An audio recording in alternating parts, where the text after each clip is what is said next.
नहीं बह जा, आ जा। कल तेरी सस कुछ नहीं आती, सहेली बनी मेरी, मैं आग मेरे को बैठी सी बह जा। ते माड़ी कल इन्नी हुई मूँह ते स्याहियां ते की आप तो तेरी सस चमका बड़िया मारदी है। सहेली तो मेरी है, पर मैं तेरी गल थोड़ी दसनी है ना पुत्तर, तू मेरी धियां वर्गी है।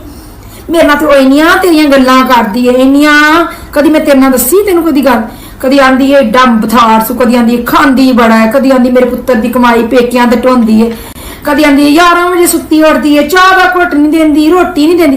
कदी अज तक तेन मैं दसी गल दी? मैं नहीं कदी दसी, क्योंकि मैनू लोड़ कादी इधर दी गल उधर करन दी। सहेली मेरी जरूर है, लेकिन मैं पे आनी हाँ कि तू मेरी धियां वर्गी ने, मैं नहीं कदी इधर दी गल। आप ते अगली लाल सूई मुंह फिट्टा हजे फिर हाँ खादा पीता कर। आप ते अलमारी च उदन मैं गई, मैं सीधा ही गांव आंदी लंघ गया कमरे च, ते अलमारी खोली सू ते इन्ने बदामां दा पैकेट, खजूरां दा ते काजू, ते मैं आख्या तो कोई जूसर वाली निक्की जी मशीन रखी, मैं सवेरे ना दुध च पा के ग्रैंड करके पीनी।